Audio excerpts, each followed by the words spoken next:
오늘 우리에게 주시는 하나님의 말씀은 시편 11편 1절로 7절까지의 말씀입니다. 시편 11편 1절로 7절까지의 말씀을 한 절씩 교독하고 마지막 절은 같이 보도록 하겠습니다.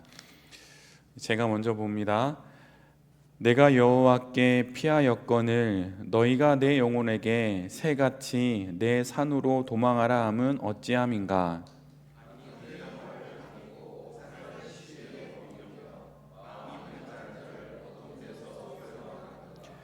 터가 무너지면 의인이 무엇을 하랴.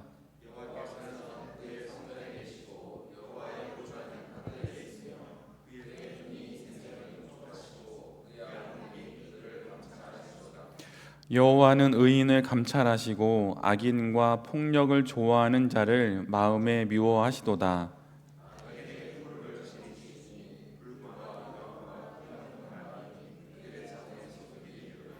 함께 봅니다. 여호와는 의로우사 의로운 일을 좋아하시나니 정직한 자는 그의 얼굴을 배우리로다. 아멘. 오늘은 시편 11편의 말씀을 갖고 사업의 터가 흔들릴 때 이런 제목으로 함께 하나님 말씀을 나누도록 하겠습니다. 오늘 시편은 위기와 또 시련의 때를 어떻게 성도가 지나가야 할지 그 질문에 대한 하나님의 대답입니다.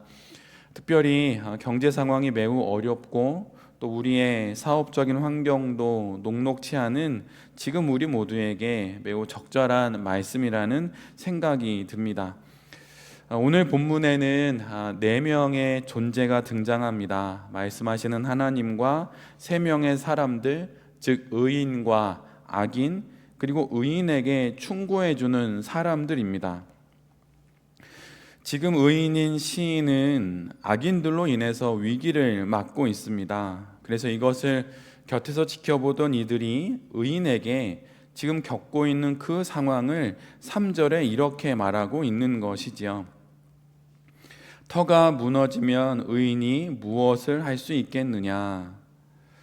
옆에서 지켜보는 이들은 의인이 겪는 여러 일들을 보고 의인의 삶의 기반이 완전히 무너진 것을 알게 되어서 다음과 같은 이야기를 하게 되었던 것입니다.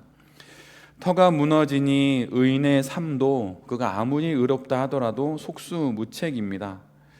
이에 그들은 시인에게 악인을 피해 산으로 달아나라고 말합니다. 주변을 살펴보고 또 상황을 잘 판단하여서 살아남을 방도를 찾아 살 길을 찾아 나서라는 것이죠. 논어에 보면 태백편에 이런 글이 나옵니다. 유도즉현 무도즉은. 유도즉현, 즉 나라에 유도, 즉 도가 있으면 나아가서 벼슬을 하고, 무도즉은 나라에 도가 없으면 들어가 숨으라는 그런 뜻입니다.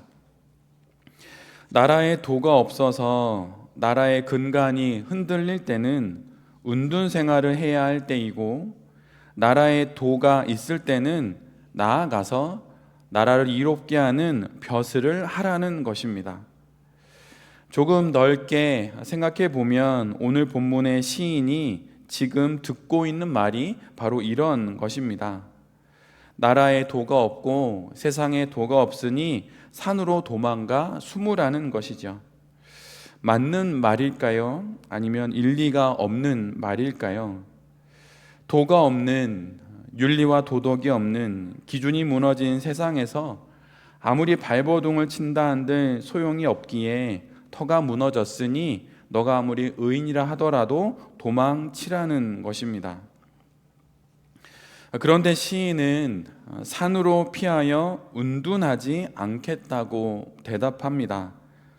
나라의 근간이 무너지고 선한 사람도 살 가망이 없는데 산으로 숨어 들어가지 않겠다고 합니다. 어떻게 이렇게 말할 수 있는 것일까요?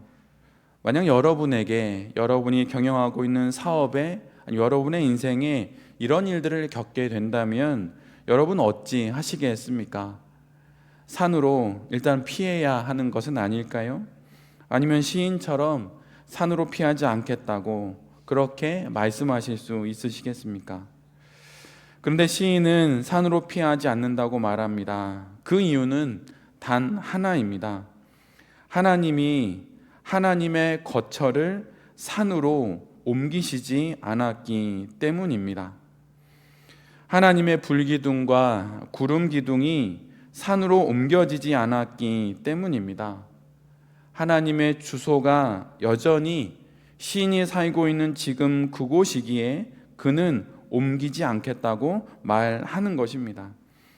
여전히 하나님께서 변함없이 다스리시고 눈여겨보시는 세상이 바로 이곳이기에 그곳에 그냥 있겠다고 말하는 것입니다. 성경을 보면 이와 유사한 내용이 있습니다. 압살롬에 쫓겨 예루살렘을 떠나는 다윗이 그 길 위에서 했던 고백이 바로 그것입니다. 왕이 사독에게 이렇게 말합니다. 보라, 하나님의 궤를 성읍으로 도로 메어가라. 만일 내가 여호와 앞에서 은혜를 입으면 도로 나를 인도하사 내게 그 궤와 그 계신 데를 보이시리라. 그러나 그가 이와 같이 말씀하시기를 내가 너를 기뻐하지 아니한다 하시면 종이 여기 있사오니 선히 여기시는 것은 당신의 뜻입니다. 당신의 뜻대로 내게 행하시옵소서 하리라. 터가 무너진 것 같을 때 어떻게든 다시 그 터를 수축하고 그 기반을 다시 세우기 위해 온갖 방법을 찾게 됩니다. 산으로 숨기도 하고 또는 법궤를 앞세워 지켜보려고도 합니다. 그러나 그런 것으로 인생이 지켜지지 않는다는 것을 시인은 그리고 다윗은 알고 있었습니다. 내가 법궤를 이용하는 것이 아니라 법궤가 나를 인도하도록 내가 나의 길을 정하는 것이 아니라 하나님이 인도하시는 곳에 내가 머무는 것이 가장 바른 해법임을 시인은 알고 있었던 것입니다. 그래서 위기와 시련, 모든 삶의 기반이 무너진 그곳을 떠나 산으로 숨으라고 할 때 시인이 앞에서처럼 자신은 떠나지 않겠다고 그렇게 말했던 것이죠. 제가 읽었던 책 중에 삶은 그런 것이 아니다 이런 제목의 책이 있었습니다. 근데 그 책에 보면 제 1장의 그 소제목이 이것이었어요. 삶은 어디든 따라온다. 이민을 가든 귀촌을 하든 그 어느 곳에 가든 삶은 어디든 따라온다는 것입니다. 그래서 삶의 기반이 무너져서 다른 곳으로 옮긴다 하더라도 그 새로운 터전에서 새로운 인생을 살아갈 만한 그 새 사람이 내가 되지 않으면 삶의 기반과 터전을 바꾼다 하더라도 아무 소용이 없다는 것입니다. 오늘 본문을 보면 시인의 터전이 무너졌습니다. 그런데 그 터가 무너졌다는 것은 그것은 애시당초 처음부터 그 시인의 터가 될 수 없었다는 반증입니다. 그러기에 터가 무너졌다고 해서 당황할 필요는 없습니다. 왜냐하면 그것의 허약함과 터가 될 수 없다는 사실이 드러난 것이기 때문입니다. 다른 이들이 보기에는 시인의 터가 무너진 것처럼 보이지만 그것은 처음부터 시인이 자신의 터로 삼을 수 없는 것이었습니다. 그러기에 들로 산으로 뛰고 피한다 하여도 그것이 그 인생의 안전보장이 되지 않는 것이지요. 시인은 그것을 너무나도 잘 알고 있었기에 많은 이야기를 듣고 많은 권고를 듣게 되지만 그는 자신의 믿음에 따라 하나님 곁에 그냥 있기로 합니다. 시인은 지금까지 있어 왔던 그 자리에 그대로 머물러 하나님의 처분을 기다리는 것입니다. 그가 이처럼 기다릴 수 있는 이유는 나는 틀릴 수 있지만 하나님은 틀림이 없으시고 나는 실수할 수 있지만 하나님은 실수가 없으시기 때문입니다.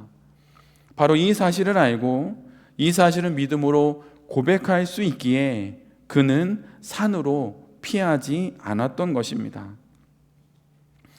유진 피터슨이 번역한 메시지에서는 오늘 본문의 마지막 7절을 이렇게 번역해 놓고 있습니다. 모든 일을 바로잡는 것이야말로 하나님이 하시는 일이다. 모든 것이 제자리로 돌아가 마치 잘 조율된 선율과 같은 세상을 만들어 가시는 분이 바로 우리 하나님이십니다. 바로 그 하나님을 내 삶과 내 사업의 터로 삼을 때 우리는 비로소 그 터전 위에 인생을 세울 수 있고 사업을 세우고 또한 그 위에서 우리는 우리의 사업을 건실하게 경영해 나갈 수 있는 것입니다. 여러분의 사업은 지금 어떤 터전 위에 세워져 있습니까? 사업을 하다 보면 터가 무너진 것 같을 때를 누구나 맞이하게 됩니다. 크든 작든 이런 경험을 누구나 합니다. 사업 말고 목회를 해도 그런 경험을 하게 됩니다.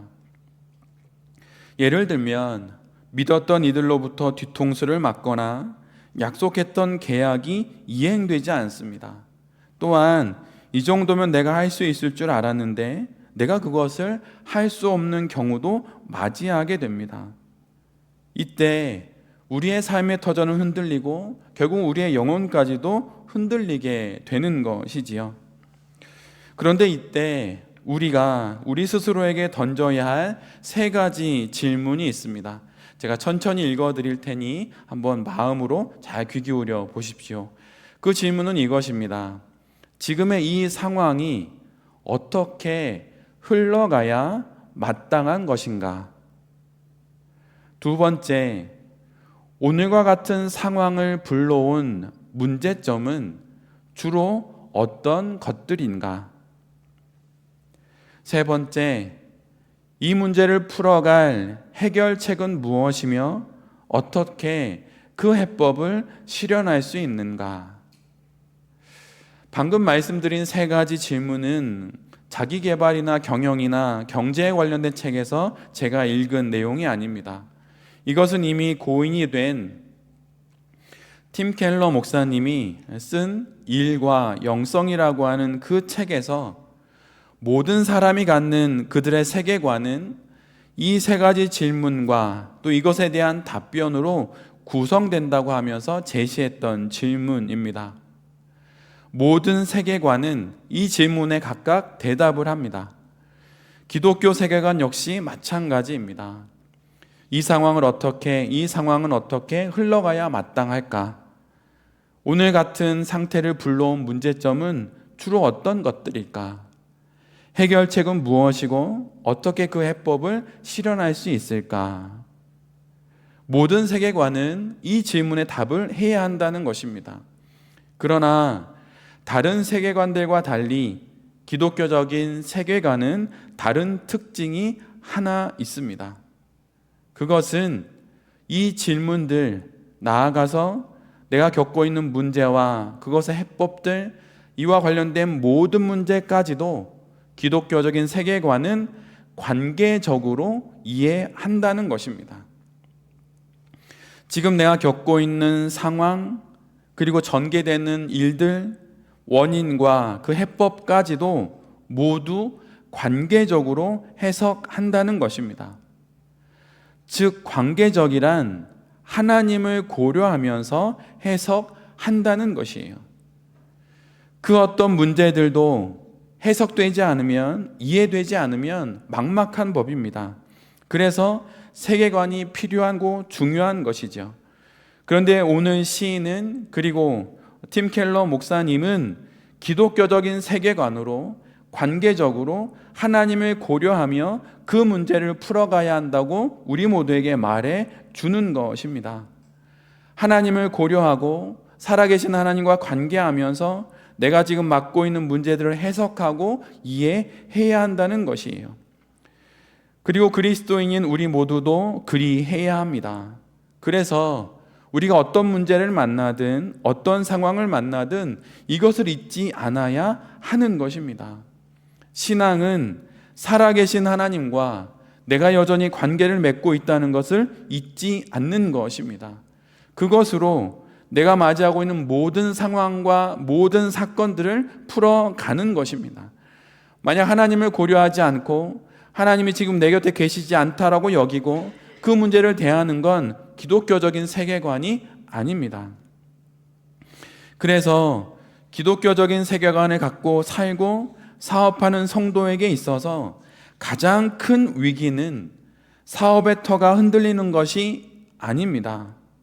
가장 큰 위기는 하나님이 내 사업의 터전임을 잊어버리는 것이에요. 사업의 터가 흔들리고 사업 실적에 좋고 나쁜 것은 그 사업의 수많은 구성 요소 중에 하나일 뿐입니다. 심지어 사업을 통해 거두게 되는 이윤이라고 하는 최종적인 결과까지도 이런 수많은 구성 요소들 중에 하나일 뿐입니다. 우리가 이렇게 말할 수 있는 이유는 바로 우리의 사업이 하나님이라고 하는 터전 위에 세워져 있기 때문입니다. 돈이, 이익이, 이윤이 아무것도 아닌 것은 아니지만 모든 것도 결코 아닙니다.